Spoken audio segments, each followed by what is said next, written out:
Noches. En breves momentos vamos a iniciar entonces lo que es la presentación de tumores vasculares en el hueso. Este seminario va a estar dado por el doctor Carlos Pieper, el doctor Carballo, uno de nuestros coordinadores en el cuerpo docente. Tiene problemas ahorita con el audio, entonces vamos a dar inicio a la presentación. Mientras tanto, Carlos. Ok, bueno, muy buenas noches a todos los presentes. Hoy vamos a hablar de un tema que, si bien no tiene mucha incidencia en cuanto a la patología ósea, pues son lesiones neoplásicas que se pueden presentar en cualquier tejido, como son los tumores vasculares. Mi nombre es Carlos Pieper y pues el cuerpo docente ya conocido en estas actividades. Tenemos que comprender que los vasos sanguíneos y los vasos linfáticos componen un tejido altamente especializado cuyo objetivo es transportar gases, nutrientes, líquidos, células de defensa, toda la arquitectura histológica del organismo. Este tejido está compuesto por arterias, venas, capilares, y a su vez estos capilares están compuestos por células endoteliales, una membrana basal, pericitos contráctiles que forman estas células. Hay que tomar en cuenta que todas estas células son sugestivas de producir neoplasias vasculares en cualquier arquitectura del organismo que sea nutrida por estos vasos. Asimismo, parte de los factores de riesgo que se han descrito en estas lesiones es la alteración del factor de crecimiento endotelial, el VEGF3, que ha sido estudiado últimamente y se ha determinado que tiene gran incidencia en la producción de estas lesiones neoplásicas. Las clasificaciones anteriores tomaban en cuenta los hemangiopericitomas, sin embargo, ya estos entran dentro de otros tumores y ha sido muy modificada los tipos de lesiones neoplásicas que se producen en este tipo de patologías. Sin embargo, para el 2013, la OMS caracterizó estas lesiones como lesiones compuestas de vasos sanguíneos de origen endotelial y las clasificó en benignos, intermedios y malignos. Dentro del benigno tenemos el hemangioma, muy conocido. En los intermedios, el hemangioma epitelioide, y en los malignos son dos entidades como lo es el angiosarcoma y el hemangioendotelioma epitelioide. Vamos a hablar de estas tres neoplasias. Por favor, silencien los micrófonos, gracias. De entrada vamos a hablar del hemangioma entreóseo, que es una lesión benigna que consiste en la neoformación de vasos sanguíneos de tipo capilar o cavernoso. Son los tumores vasculares más comunes y se pueden originar en partes blandas, en piel, en hueso, en cualquier sitio donde se distribuya el tejido endotelial. Según su localización, pueden ser intracorticales, intraóseos, periósticos, intraarticular, intramuscular, cutáneo y subcutáneo, y según sus vasos predominantes puede ser capilar, cavernoso, venoso y arteriovenoso. Aquí podemos ver la imagen clásica del hemangioma en el cuerpo vertebral, que es el más común de todos. Básicamente representan el 1% de todas las lesiones primarias de hueso, y de las lesiones benignas el 2%. La incidencia va a ir, en cuanto a la edad, se va a distribuir entre la cuarta y la sexta década de la vida, donde se van a presentar el 70% de los casos, y la predilección va a ser en el género femenino en una relación de 2:1. Aquí podemos ver en la serie de Allen cómo este tumor predomina entre la cuarta y sexta década de la vida con un predominio del género femenino. Clínicamente se va a presentar el 28% de estos casos en el cuerpo vertebral, es la presentación más común. Los huesos de la bóveda craneal representan un 20% de los casos y tienen poca frecuencia en huesos tubulares y huesos cortos, como lo demuestra el diagrama. Estas lesiones son asintomáticas, básicamente se dan por hallazgo casual. Sin embargo, en las lesiones vertebrales muchas veces logran desplazarse hacia el arco posterior causando sintomatología neurológica y muchas veces por esto se da el diagnóstico. ¿Qué vamos a evidenciar en los estudios radiológicos? Básicamente se van a presentar expiaciones gruesas con zonas líticas multifocales, dando un patrón en rayado de cebra, como vemos en esta imagen o en esta que tenemos acá. En otros casos se va a presentar un patrón de pana textil o de panal en forma de panales de abejas, que sea básicamente en la región de la bóveda craneal. Aquí podemos evidenciar las lesiones osteolíticas con el entramado en panal de abejas clásico de esta lesión. Y muchas veces en las regiones intracorticales se presenta una especie de saucerización de la región cortical,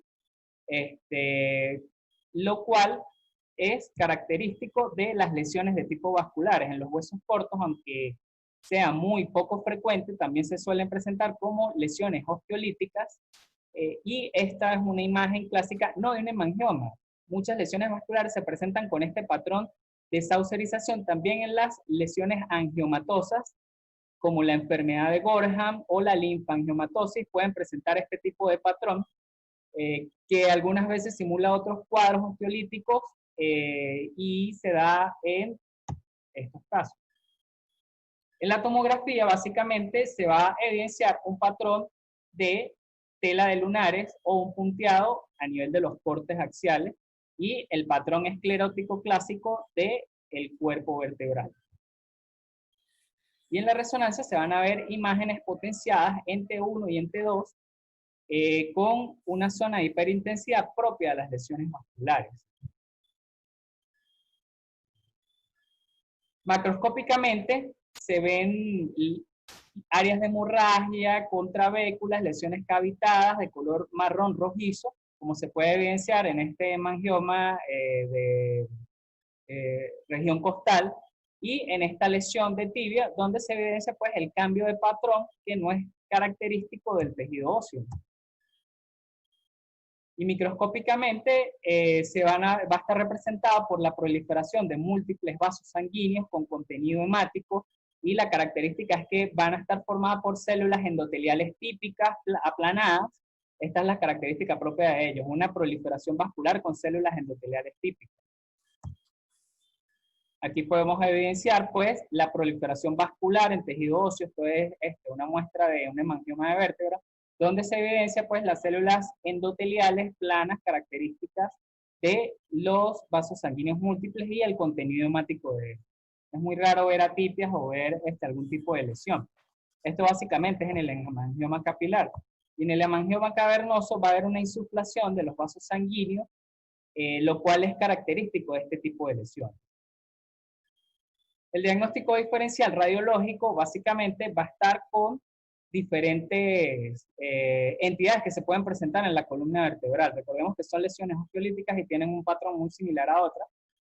Como podemos ver en estas imágenes, en la enfermedad de Payet se presenta una lesión lítica con compromiso del hueso subcondral. En las lesiones metastásicas también es parte de su diagnóstico diferencial, y la histiocytosis de célula de Langerhans, en algunos casos, que no es muy común, puede confundir con este tipo de lesión. Histológicamente, recordemos, la proliferación de vasos sanguíneos se va a comportar como el hemangioma epitelioide y el hemangioma epitelioide. Recordemos que estas entidades presentan células de tipo epitelioide un poco aumentadas de tamaño, poliédricas, a diferencia del endotelio vascular. Y las angiomatosis también suelen ser diagnóstico diferencial histológico. El tratamiento básicamente son lesiones asintomáticas. La observación y el control del paciente es de entrada el manejo de estos pacientes, pero cuando hay lesiones vertebrales complejas, se puede plantear la laminectomía, la embolización arterial o la vertebroplastia.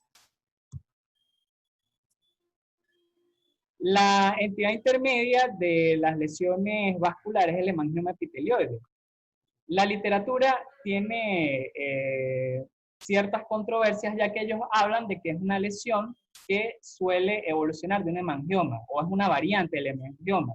Sin embargo, esto es una entidad neoplásica establecida, es una rara neoplasia vascular caracterizada por un cambio epitelioide, como se evidencia acá, de las células endoteliales que recubren los vasos sanguíneos y por la proliferación vascular. Tiene un comportamiento en algunos casos localmente agresivo y rara vez produce metástasis. Al ser una entidad tumoral, tiene su propio estudio molecular donde hay una alteración de los genes de supresión tumoral FOS y fusiones en el ZFP36 de los genes de supresión tumoral. Básicamente es lo que marcan es lo que se ha marcado para las células epitelioides en estos casos. Es una entidad muy rara y es muy común en tejidos blandos, pero es muy rara en el hueso con una incidencia desconocida. Básicamente los casos observados son a predominio de pacientes masculinos y se evidencian más que nada en la cuarta década de la vida. Tienen un predominio por huesos tubulares como el fémur, y el cual pues tiene el 40% de la presentación, el 18% en huesos planos como huesos costales y el 16% en vértebras. El dolor pues suele ser el hallazgo casual de este tipo de lesiones y en algunos casos puede haber aumento de volumen. Básicamente se evidencian lesiones osteolíticas con un patrón geográfico definido, sin embargo en casos agresivos pues puede insuflar las corticales y pues presentan una lesión un poco más agresiva de las mismas. Pueden ser unifocales o multifocales. En tomografía básicamente se ven imágenes hipodensas con una definición lítica y pues como les mencionaba anteriormente pueden haber imágenes multifocales, inclusive en algunas lesiones vertebrales.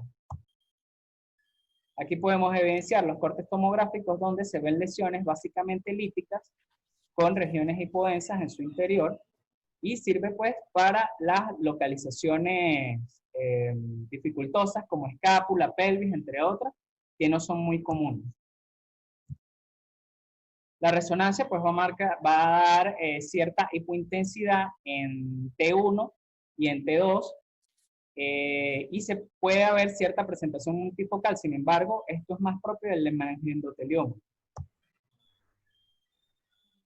Histológicamente se van a evidenciar la misma proliferación de vasos sanguíneos, como podemos ver aquí en la imagen, con un cambio en el aspecto del endotelio, con células grandes, poliédricas, con abundante citoplasma. Pueden haber una o dos atipias celulares, sin embargo no es muy característico y puede contener vacuola. Básicamente ese es el patrón histológico de esta lesión. Como podemos ver, comparado con el hemangioma, básicamente hay un cambio en las células que dan una transformación epitelioide. Y en inmunistoquímica tienen un fuerte marcaje para el CD31. El diagnóstico diferencial radiológico con las metástasis, con el hemangioma epitelioide, con el tumor de células gigantes e histológico se puede confundir con el hemangioendotelioma y el angiosarcoma.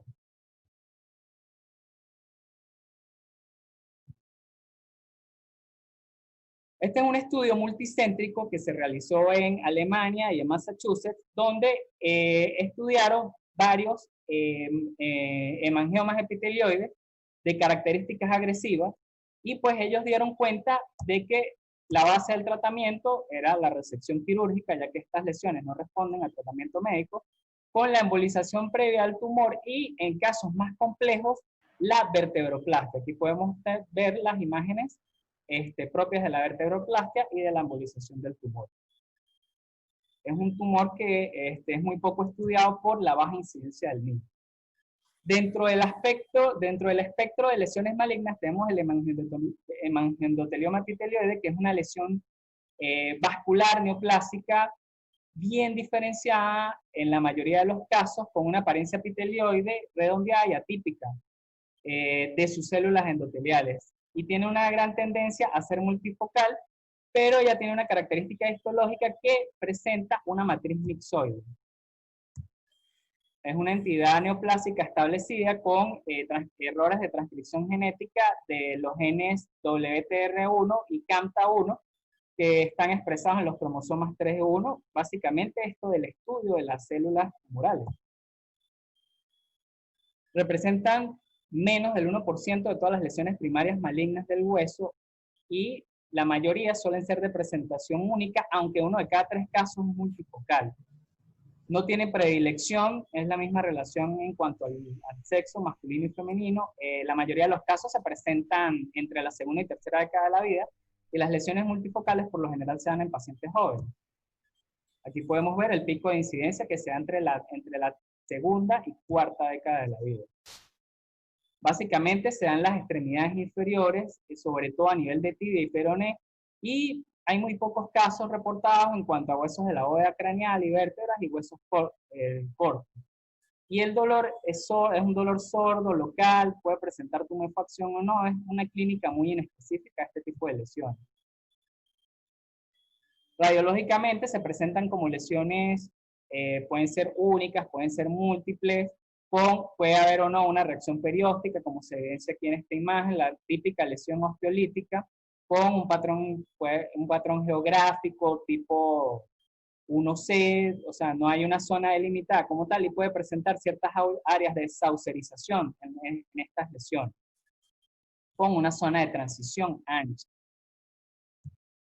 Algunas lesiones suelen ir evolucionando, confundiéndose como, por ejemplo, esta lesión, este hemangiotelioma, donde él va evolucionando progresivamente, confundiendo en algunos casos con la angiomatosis. Y en esta imagen, a nivel de fémur proximal, se evidencian las lesiones múltiples o las lesiones multifocales, que pueden presentar márgenes extendidos. En la gammagrafía va a haber captación de estas lesiones. En la tomografía, pues se ve el patrón multifocal de la lesión que puede afectar, totalmente el hueso. Aquí se evidencia una imagen en pelvis donde se evidencia la lesión lítica con la extensión de la misma y las imágenes multifocales en los huesos cortos del pie, aunque no sea muy común esta presentación. En la resonancia van a haber imágenes potenciadas en T1 con una hipointensidad en T2. Macroscópicamente se van a ver áreas hemorrágicas extensas, muy similares a otros tipos de lesiones, con áreas tabicadas, sobre todo en las lesiones multifocales. Y histológicamente se va a presentar un patrón epitelioide de células que rodean los vasos sanguíneos, pero van a mantener una matriz mixoide como se evidencia en esta imagen entre las células. Una matriz hialina, en algunos casos la describe también la literatura. Y en los casos más agresivos, hay atipias, ya comienzan los pleomorfismos celulares y las marcadas mitosis, lo que le da un componente de malignidad. Algunos autores los clasifican en 3 grados en este tipo de lesiones. Sin embargo, muchos casos, pues, se hablan que son de un bajo grado. Y estas lesiones, pues, tienen la particularidad que marcan para CD31, CD34 y para el factor 8, que es característico de este tipo de lesión. El tratamiento básicamente es el mismo del hemangioma epitelioide. El diagnóstico diferencial básicamente se da con la angiomatosis basilar, las metástasis, el angiosarcoma y en algunos casos llega a simular un condrosarcoma. El tratamiento es quirúrgico. La resección amplia en conjunto con los márgenes sanos es el gol estándar y se puede dar radioterapia neoadyuvante y otros casos hablan de ablación por radiofrecuencia. El predictor más importante pues es la diseminación visceral hacia pulmón o hígado, que nos va a hablar de un buen o un mal pronóstico de estas lesiones. Y las lesiones unifocales tienen un mejor pronóstico. Aquí podemos evidenciar pues una diseminación metastásica a pulmón de este tipo de lesiones, que está bien reportada y bien documentada. Y por último, la neoplasia maligna, la que afecta, la neoplasia más maligna de todas estas, el angiosarcoma, que no es más que un tumor agresivo caracterizado por recurrencias locales y metástasis a distancia, y pues es la de peor pronóstico de todas estas lesiones, ¿no? Raras ocasiones se asocia a cuadros secundarios como hemangiomatosis, radiación previa, enfermedad de Payet, o otros como infartos óseos. Y pues la red trabecular de estas lesiones a nivel histológico es lo que hace la caracterización de las mismas. Básicamente es del 1 al 2% de las lesiones, los sarcomas primarios, de los sarcomas primarios de hueso. La mayor presentación se da en piel en el 33%, en partes blandas en el 24% y el hueso en el 6% de todos los angiosarcomas. Tiene un predominio del género masculino y se presenta a predominio de la quinta década de la vida como lesiones solitarias generalmente. Básicamente se da a nivel de los miembros inferiores en un 40%, en un 60% a predominio de tibia y de fémur, y tiene un 7% de presentación en pelvis y en 13% en húmero. En el 66% de los casos produce metástasis. Por lo general son lesiones osteolíticas mal definidas con un patrón geográfico tipo 1C con una reacción perióstica en algunos casos y muestra un patrón alveolar en muchos de estos. Sin embargo, las lesiones más agresivas pues tienden a insuflar corticales y a romper las mismas y a extenderse a partes blandas. En la tomografía se ven las lesiones, el hallazgo infiltrativo de la lesión, como se puede evidenciar acá, con hipodensidad y reactividad local. Y en la resonancia se ve un crecimiento e infiltración de las partes blandas. Recordemos que es una patología muy agresiva. Histológicamente hay una proliferación de vasos sanguíneos con células, y la característica es que las células endoteliales son células atípicas, con características claras de malignidad, pleomorfismo, atipias, entre otras, y algunas células dentro de la luz de los vasos que recuerdan a tachuelas, como está escrito en la literatura.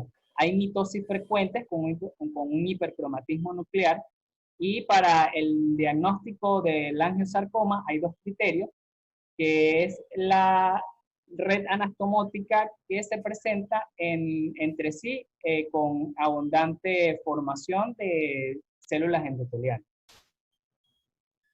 que se puede evidenciar en esta lámina. Esta red es típica del angiosarcoma, histológicamente hablando. Y pues aquí podemos evidenciar las células atípicas con pleomorfismos marcados y marcada mitosis con el contenido hemático de las mismas. En algunos casos se pueden presentar células fusiformes, dentro de esta, pues, que es un grado más bajo de diferenciación. Estas, pues, marcan para CD31 y CD34 en la inmunistoquímica, que es básicamente para hacerle el diagnóstico de lesiones vasculares o de neoplasias vasculares. El diagnóstico diferencial, el osteosarcoma telangiectásico entra dentro de este tipo de lesiones, el hemangiosarcoma maligno, que es una de las que suele confundirse, y se habla de las metástasis y el adamantinoma. El tratamiento en cuanto a este tipo de lesiones, pues básicamente es la cirugía radical o ablativa, que es lo indicado en todos los estudios y en la literatura, en combinación con radioterapia y quimioterapia adyuvante, y pues básicamente los agentes antiangiogénicos como el placlitaxel, el bevacizumab y el cetuximab son los agentes utilizados para esto. Y el pronóstico, pues básicamente las lesiones grado 1 tienen un 95% de supervivencia y las grado 3 un 20%. Para llevar a casa estos tumores son entidades neoplásicas establecidas, caracterizadas por la proliferación de vasos sanguíneos con un componente endotelial clásico o atípico. Son neoplasias de prestar atención, sobre todo las entidades malignas e intermedias, para las cuales se debe proveer un tratamiento adecuado. Se pueden presentar en diversos tejidos y su curso clínico y comportamiento biológico es impredecible y debe ser manejada por un equipo multidisciplinario experto. Muchas gracias.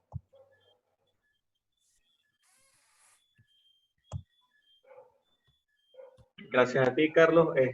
Bueno, continuando con la sesión, entonces para aquellos participantes pueden realizar sus preguntas o comentarios con respecto utilizando el chat.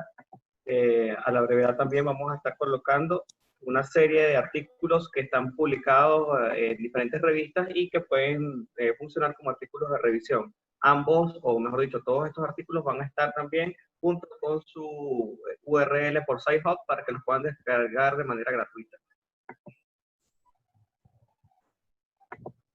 Pero quisiera hacer un comentario. ¿Y doctor? Bueno, desde el punto de vista radiológico, ¿no? Se dieron cuenta lo difícil que es radiológicamente muchas de estas lesiones, ¿no? La verdad es que los diagnósticos diferenciales desde el punto de vista radiológico son muchos, son muchos. No estoy hablando del hemangioma como tal, que yo diría que es de las neoplasias óseas más frecuentes que existen. Es mucho más frecuente de lo que se piensa y lo que pusiste ahí, pienso yo. Uno lo ve muchísimo en resonancia cuando hace columna, la cantidad de hemangiomas asintomáticos, ¿no? El hemangioma efectivamente se presenta como Pero en resonancia magnética, que son básicamente, que son de alta intensidad de señal, o sea, brillan tanto en T1 y son brillantes también en T2, lo cual la diferencia de metástasis. En muchos pacientes que tienen lesiones primarias en otros sitios, riñón, etcétera, a veces también tienen hemangiomas y la forma en resonancia para diferenciarlas es básicamente la presentación que tienen de alta intensidad de señal, o sea, brillantes en T1 y brillantes también en T2. Esta presentación del hemangioma es muy frecuente en la columna y en la grandísima mayoría de los casos son lesiones asintomáticas. Ya los hemangioblostomas y todas esas otras lesiones son mucho más difíciles de diagnosticar o desde el punto de vista radiológico, ¿no?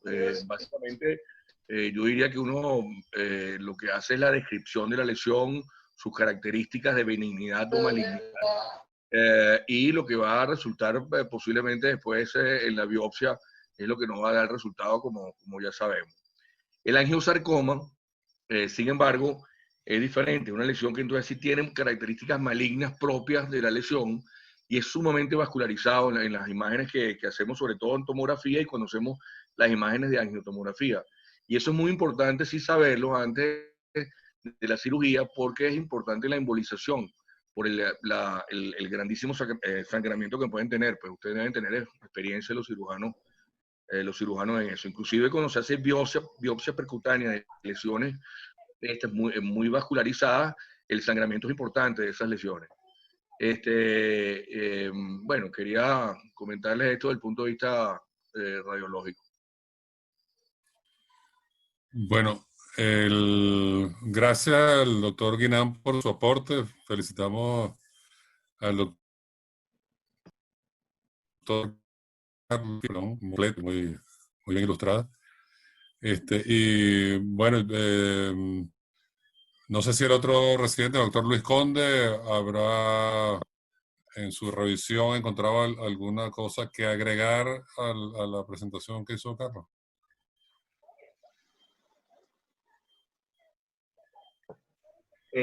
No, doctor, de hecho, completando lo que dice Carlos y lo que dice el doctor, son bastante difíciles en cuanto a su diagnóstico diferencial, incluso entre ellas mismas. Pero en la predilección actual, lo que se está utilizando es el corte histológico para poder hacer los diagnósticos diferenciales y por eso también las partes epitelioides o el concepto epitelioide también se ha venido entrelazando en cada uno de ellos. Pero muy buena presentación de Carlos y completa. Ya. Bueno, vamos a aprovechar, por cierto, no sé si la doctora Martelena está presente, nuestro autólogo, No o está si el presente la doctora doctor Magdalena. Guetea o el doctor Luis William. Doctor Julio, doctor Carvajal, ¿me escucho? Aló. Permiso, nos quedan 2 minutos, por favor.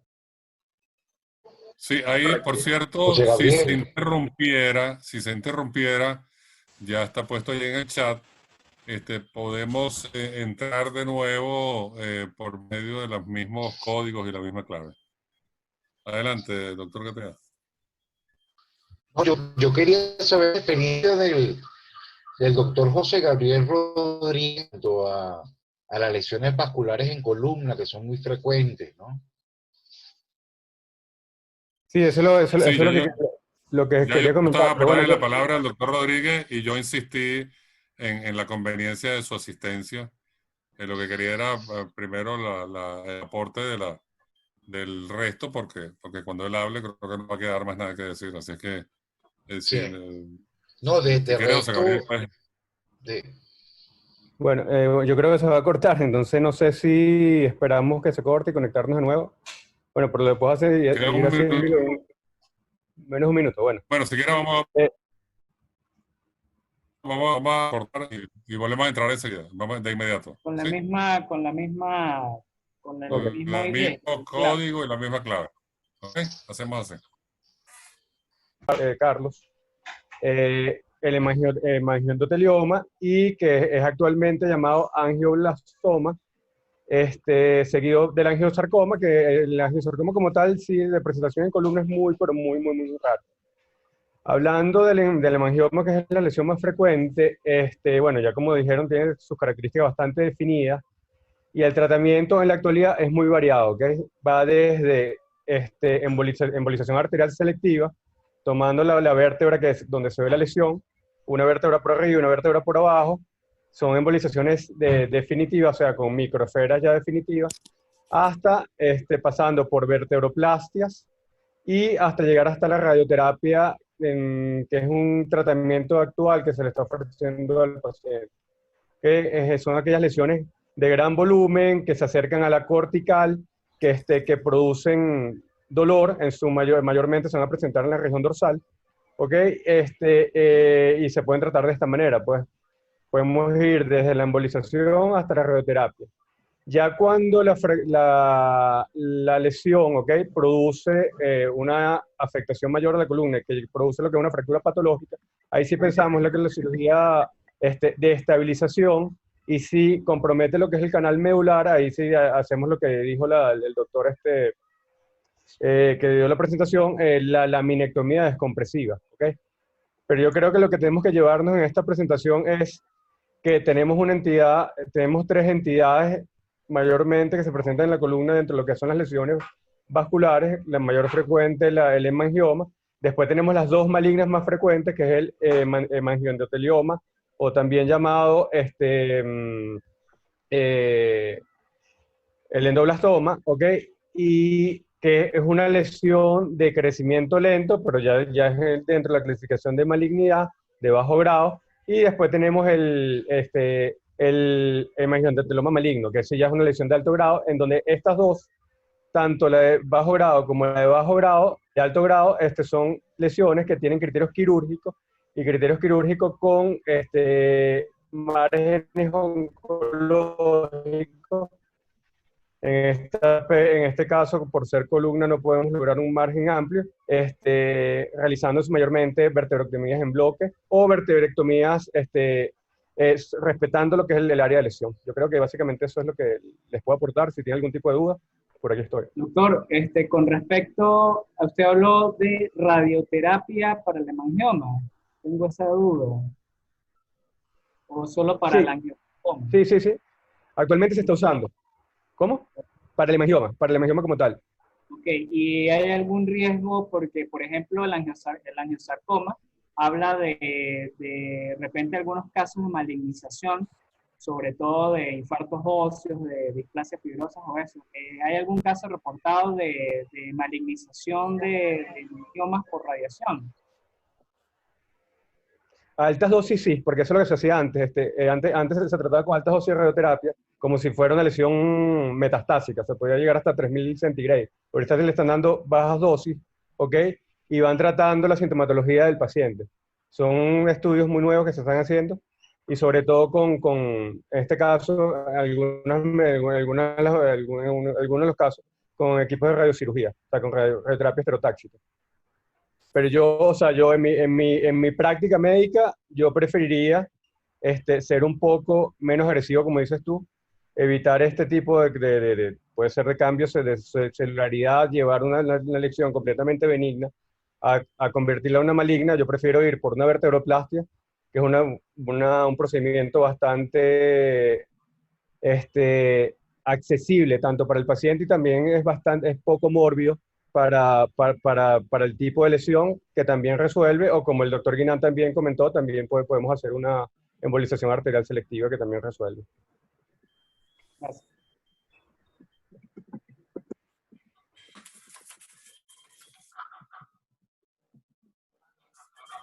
Estoy abierto para hacer preguntas, o si alguien quiere hacer algún comentario que pueda complementar lo expuesto, siempre será bienvenido.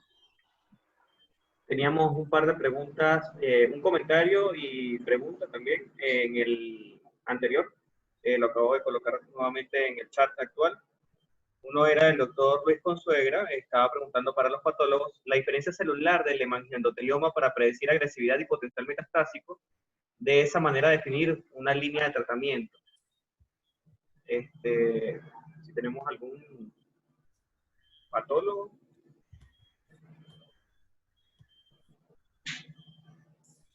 Sí, sería interesante, aparte de esa pregunta, que por supuesto es muy interesante, pero lamentablemente nuestra patóloga no pudo estar presente.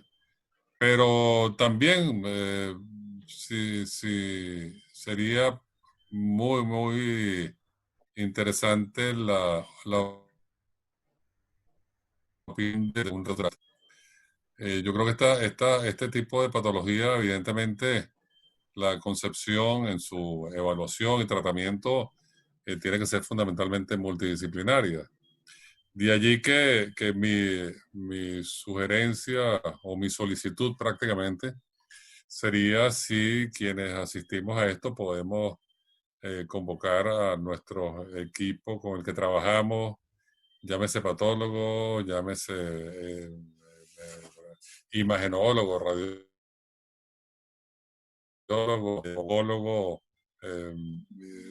así como radioterapeuta, etcétera, para que podamos tener la opinión de estas otras disciplinas que siempre van a ser un aporte muy útil, como por ejemplo en este caso, la radioterapia de siempre fue un recurso muy utilizado en el manejo de esta patología y ya vemos que hoy en día hay propuestas pues diferentes, pues, aunque pues, así es que bueno, que ¿había alguna otra pregunta, Luis? Sí, doctor, teníamos otro comentario. RJC25 comenta, ¿qué opción se puede tener para disminuir el sangrado al realizar la biopsia percutánea cuando se tiene sospecha de uno de estos tumores vasculares?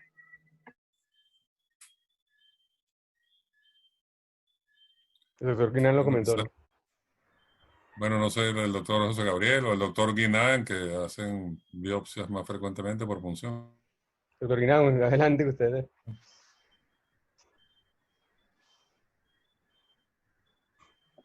Doctor Doctor Guinán, Guinán, caliente. no tiene el audio, por Tiene el favor. micrófono. Luego. Sí. El- El problema de nosotros, de cuando se hace la biopsia percutánea, es el control de sangramiento, ¿no? O sea, básicamente el control que tenemos es compresivo y eventualmente un torniquete o algo de eso si sangra mucho, ¿no? Y a veces no sabemos que la lesión es muy vascularizada hasta que no estamos ahí adentro viéndola y metes la aguja pues, de punción y comienza a sangrar abundantemente. Pues uno trata de sacar lo que se pueda ahí, pero comienza a sangrar y el control de sangramiento es un control básicamente también percutáneo. Sí, yo aporto lo mismo. Yo creo que en todas las biopsias, yo he realizado varias biopsias a hemangiomas. Es una lesión que el comienzo, la primera, segunda biopsia asusta un poco, porque es una lesión que sangra a través del trócar. O sea, por lo menos en mi práctica la realizo casi un 100% percutánea. Sangra horrible por el trócar, pero después uno retira el trócar, hace una hemostasia, una hemostasia por compresión de la punción en piel y la lesión se detiene el sangramiento.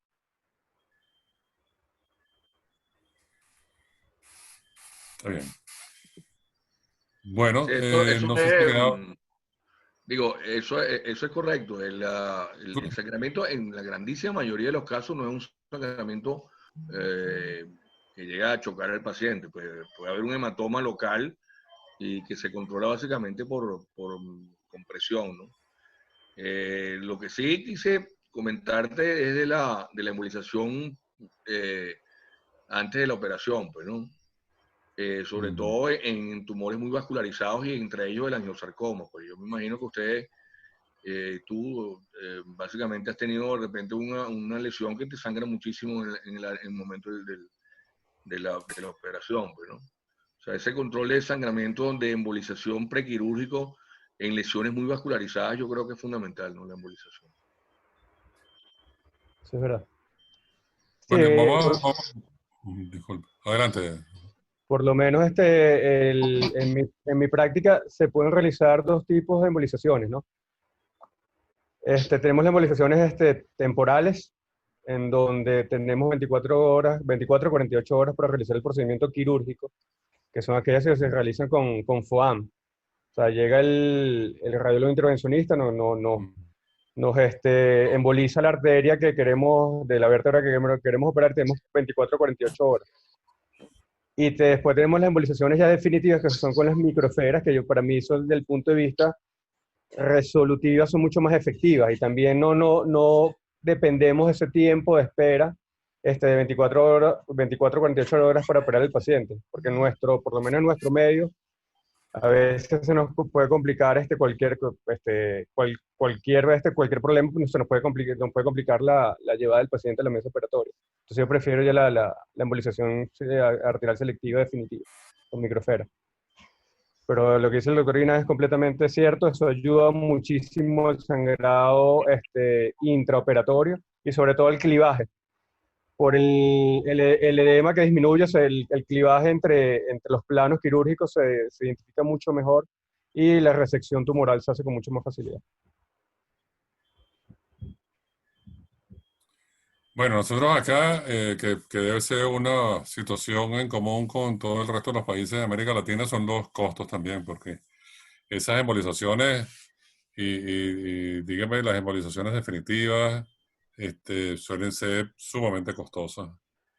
Y a mí me ha pasado algún caso que después a la hora de la cirugía no había recursos para operar al enfermo porque todos los recursos se habían ido en el procedimiento de embolización. Así es que bueno, eso también hay que tenerlo en cuenta. Bueno, a mí se me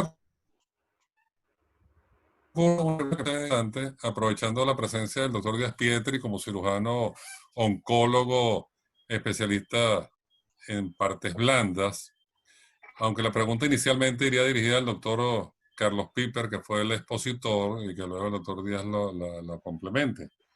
Y se me ocurre preguntarme acerca de la asociación entre lo que son las patologías de este tipo en partes blandas con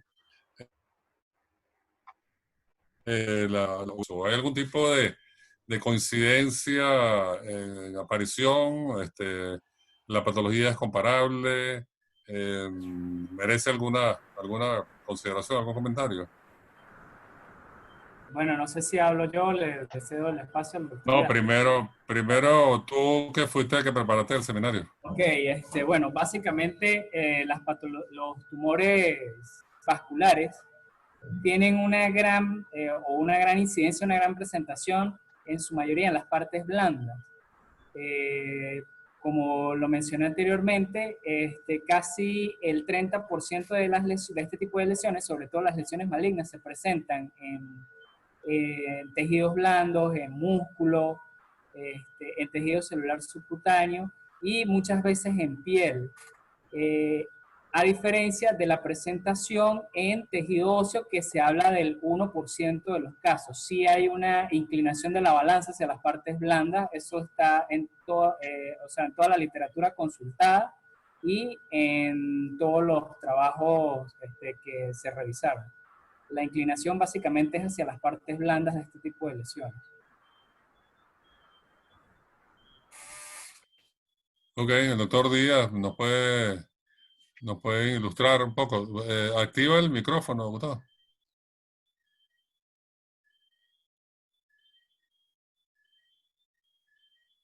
Ahora, ¿me oye? Sí, perfecto.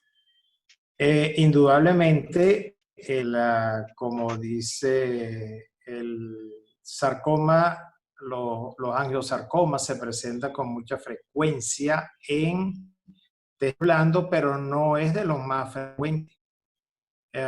Son agresivos, pueden alcanzar gran tamaño y yo los considero de alto grado de malignidad y son muy, muy agresivos para el momento de la resección o del tratamiento quirúrgico.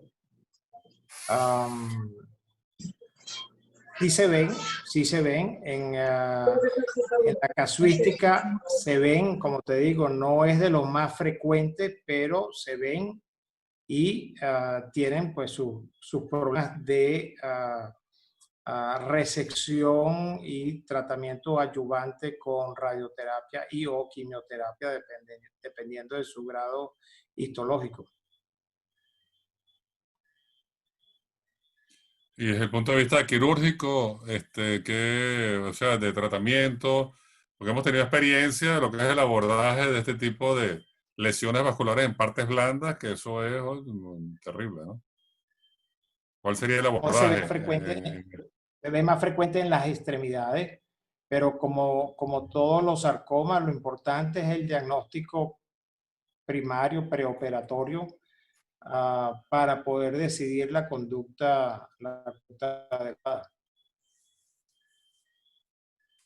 Y por supuesto, tener el patólogo adecuado que te diga, que te dé el diagnóstico para decidir pues esa conducta de o radioterapia operatoria o radioterapia postoperatoria.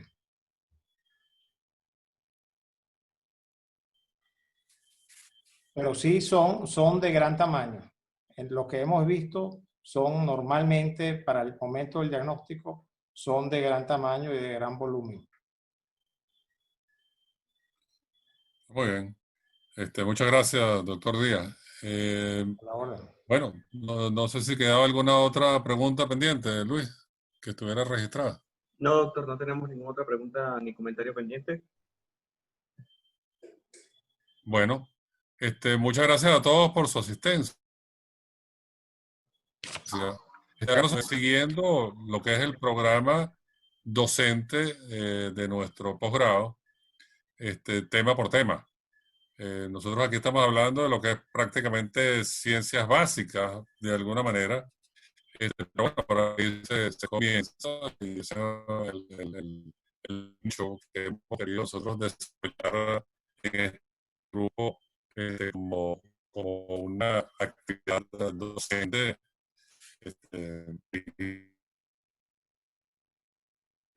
Insisto en la conveniencia de entusiasmar pues, a los, como les dije antes, a especialistas de áreas afines para que se incorporen y así poder tener ese aporte que puede ser tan útil en estas discusiones. Sin más, entonces, ya lo esperamos el próximo jueves, todos los jueves a las 6 de la noche, que seguiremos con nuestro programa que está anunciado oportunamente.